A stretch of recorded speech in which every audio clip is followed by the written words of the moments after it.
Hello everyone, my name is Basantodas. Thank you for watching, thank you for being here. Many people have been asking me, so when is it gonna end, all this coronavirus thing, and can astrology predict that? And yeah, well, my answer is yes, astrology can predict this. Actually, we can trace the pattern, the complete timeline of the virus, all the way from its beginning, and we can trace it all the way to its probable end.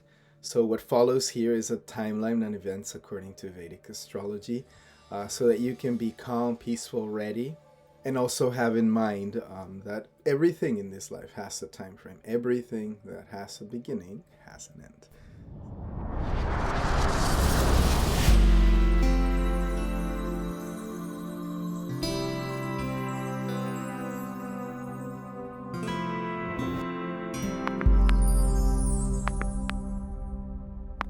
So the coronavirus started on December 26th of 2019.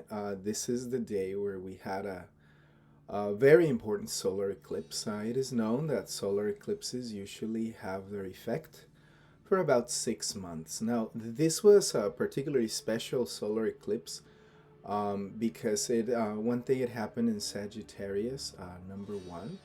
And then there was a number of planets involved in the eclipse. Usually Saturn is not involved in the eclipse, but in this time, planet Saturn was there, planet Jupiter was there. Of course, the sun, the moon were involved. But it was a configuration that was pretty strong. So it is going to be a very strong eclipse. And also remember that the eclipse happened in the Moola nakshatra, which is a nakshatra that actually is represented by Niriti, or the goddess of death. And it actually marks the death of our material selves and the birth of our spiritual selves. We need to remember that eclipses usually last, and their effects usually last for 6 months. So what is important in particular about this eclipse is that it happened with the presence of Saturn and Jupiter. On one hand, Saturn represents the karma coming in from the past life, karmic depths, and also Jupiter represents the expansiveness of whatever effect was going to be there. So it was a pretty intense eclipse. So naturally right now we're seeing the effects of that eclipse, and we're starting to experience those in our lives. The eclipse happened in the Moola nakshatra. It is important to remember in Vedic astrology, the sky is divided into 12 signs, but in the lunar astrology, which is way more accurate, then the sky is divided into further sections. So we have the nakshatras, which are 27, and one of those nakshatras is the Moola nakshatra in Sagittarius. And this nakshatra represents the part of the human journey where we go from our material self to being attached to our material identity, and we get a chance to discover our spiritual self, and by other means, to try to understand what life is about, to try to value our human opportunity, and to try to reassess what it is that we're doing with our life. So if you're asking yourself, why the virus, why is it coming in the program, why is this being sent? Is this just karma? The answer is yeah. Everything is some karmic reaction.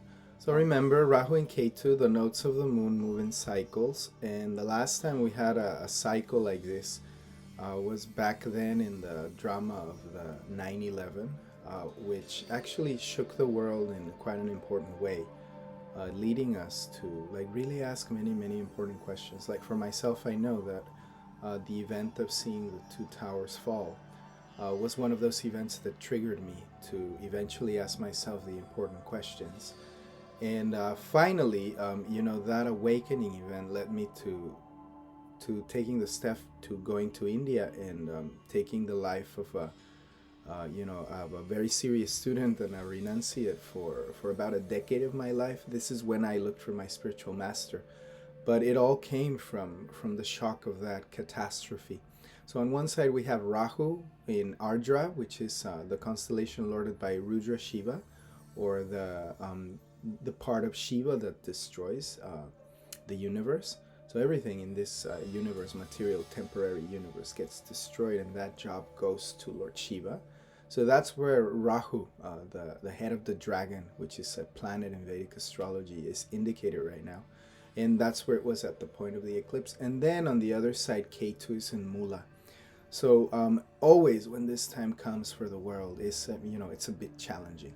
So now the way that it's being, the lessons are being taught is through this virus, which is, it's teaching us how to value our life, and it's teaching us to go beyond the material. And then we have the weakening of the virus towards the 31st of March, 31st of March of 2020. Because at that time, depending where you are in the world, planet Jupiter, planet Guru, is going to transit into Capricorn. And this is considered the Marakastan of Sagittarius.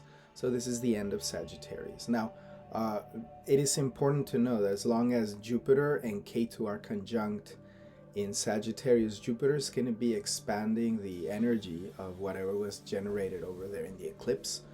But good news and bad news. Good news is Jupiter moves out of there, so it'll stop expanding the power of Ketu, which actually represents poison, liberation from material life. It represents death at the moment because of the moola nakshatra. So Jupiter will stop being there and will stop amplifying the energy of Ketu. So this is where finally the world is going to start finding some relief to the virus. Now, how is it going to come? Well, Jupiter is going to be moving into Capricorn. And who's already in Capricorn?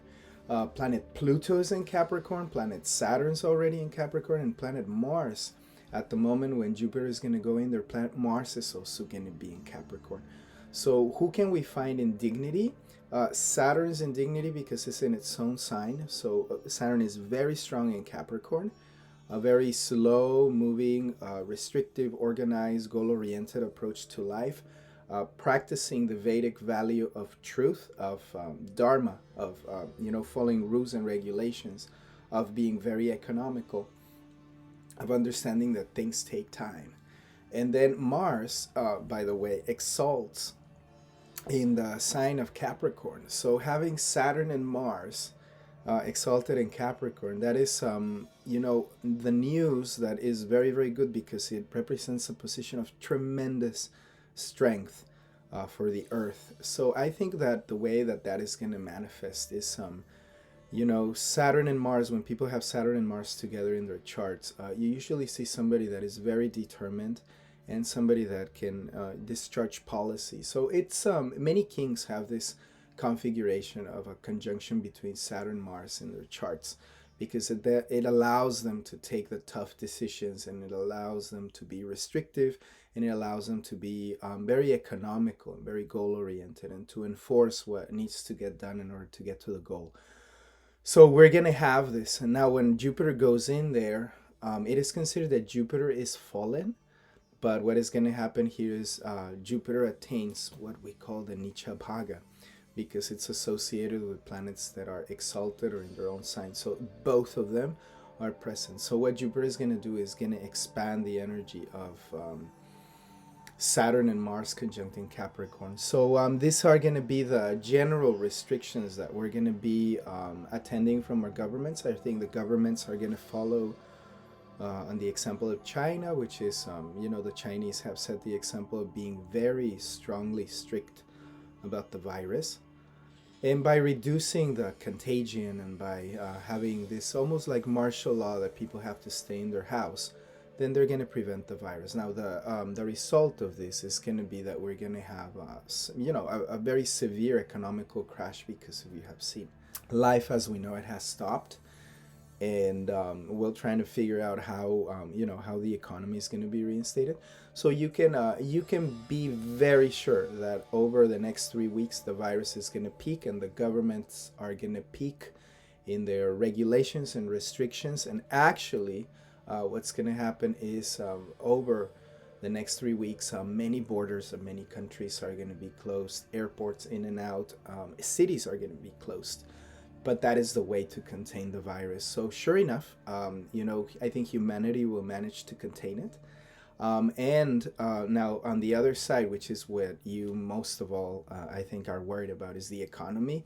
So I think that what's going to happen is definitely, as a social measure, the government of your country is going to realize that they have to inject more money into the economy, which eventually I think will lead us to an inflation. Short term, I think, by we're gonna be okay. It's gonna be a restrictive year, but probably we're gonna be okay. So I don't think the governments of the world are gonna let the economy crash as such. It'll be a tough time, and some investments will stop, and some companies will suffer. Your personal economy will suffer, but I think the government, due to the presence of Jupiter in Capricorn, will definitely help, especially those groups of people that are mostly affected, which is always the poor and the middle class. Then the next thing is, when is it gonna be cured? When will the vaccinations finally arrive, or the remedy for the stopping the virus massively will happen, or the cheap way to test will happen? Well, that's coming around the second week of April, concretely around the 14th, 13th, 14th of April and onwards, because that is when the sun enters its exaltation point in Aries. So as you know, there is darkness and there is light. So K2, Saturn, represent the parts of our consciousness that are restrictive, cold, and dark. And then there's the positive principle in life, which is the life principle, the life-giving principle. And the sun represents that. So as soon as the sun goes into Aries, which happens on depending on what part of the world you're in, around the 13th of April, then the sun will also be reaching exaltation. So by that point, we have Saturn in its own sign, and sun in exaltation. By that time, Venus will also be in Taurus. So it's going to be a time of joy and a lot of compassion, and, to a certain degree, wealth. When people were asking me, in the beginning of the year, well, so it's going to be a bad year or a good year? And I said, well, everything looks like it's going to be a pretty good year. It's going to be intense and restrictive. We're going to have to learn a lot of lessons. But it doesn't mean that the times are not positive, even within the restrictions. So, for example, over here, I see that my best friends, who are usually, running around, they're family man, they're very strict about their jobs, and they're always producing money and very stressed. Right now, they've had a couple of weeks off where they got to be with their family. They got to go for a walk. They're not stressed. Even their faces, their moods have changed. So, you always have to take, what happens with a grain of salt. Of course, for some people, it's affecting them directly in their health. But for the general population, what you're going to see is that it's actually bringing something really good to humanity. And it'll bring some certain consciousness to us. Now, the point of danger here is that when the vaccination comes, or whatever, that the governments may want to use that to implant a certain type of population control, which is something that could be there in the stars, but in the sense that there's a lot of control from the government to their citizens. So let's hope that it doesn't go to that extreme where, we end up in a situation where the government wants to install like a chip, or, monitor your activity online, which is what was being done in China. So when is it going to improve? It is going to improve from around the third week of April. So remember this, I've been saying it, for the next 3 weeks until third week of April. We're going to see the virus peak and the measures peak, and then after that, the situation is just going to naturally improve. And we're going to see an improvement between the 19th and the 21st of June, around the solstice time, because the temperature is going to go up, and naturally the virus will lose its grip. Also, we have few Mahapurush yogas at that time. There is a retrograde of Jupiter into Sagittarius, so at that time, that's when we're going to be getting the lessons of, we're going to have a time to breathe and really see, okay, what happened, where do the chips fall for me and my family, and, how do we get back on track? So the retrograde of Jupiter will show us once again, what it is that we had to learn from the lessons of Ketu and Sagittarius. What we had to let go, hopefully by then, we've managed to do it. But the last things of that will come at the time of, the retrogression of Jupiter. Then when is the end of the coronavirus gonna happen? So here's when it happens. It's all the way till September of 2020. But that doesn't mean that the world is going to be in a crisis point until then. It'll be minimized, and of course the control measures are going to be there. But when does the nightmare end? When does this period end?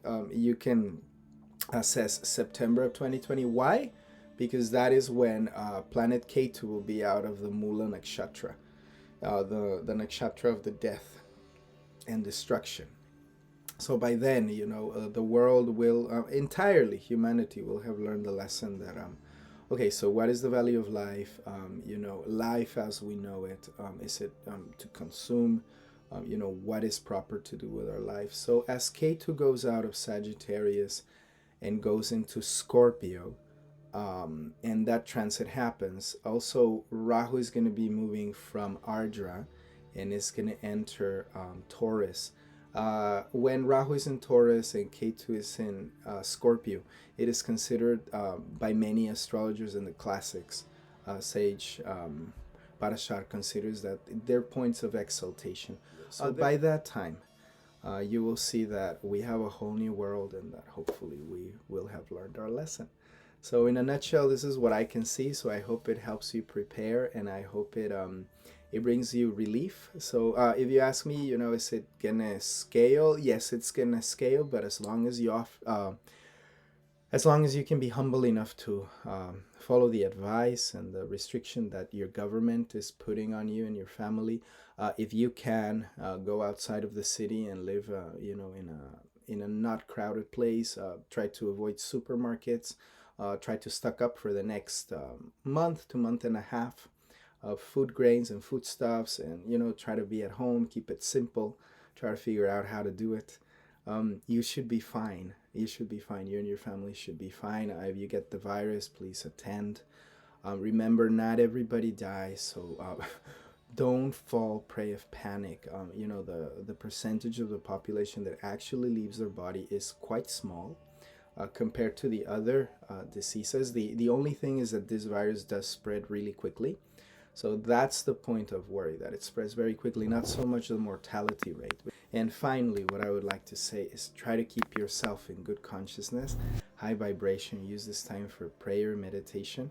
So if you've been following my channel, you will see that we are constantly doing fire sacrifices and prayers and yagyas here.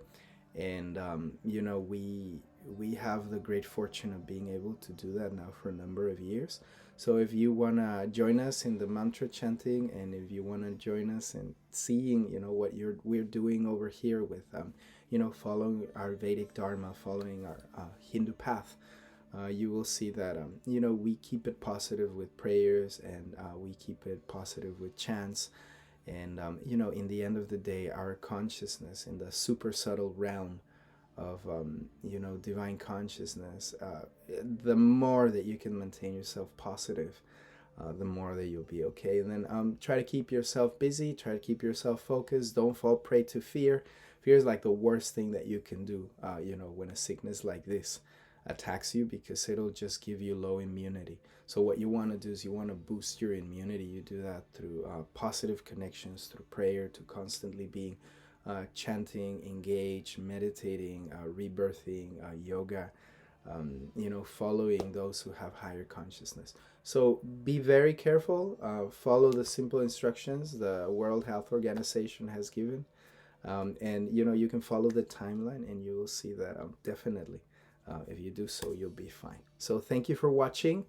And I'll see you around. I'll be making more videos and posting mantras for deliverance of negativity, and prayers for stopping this negativity in our mind, and for creating fortune and auspiciousness.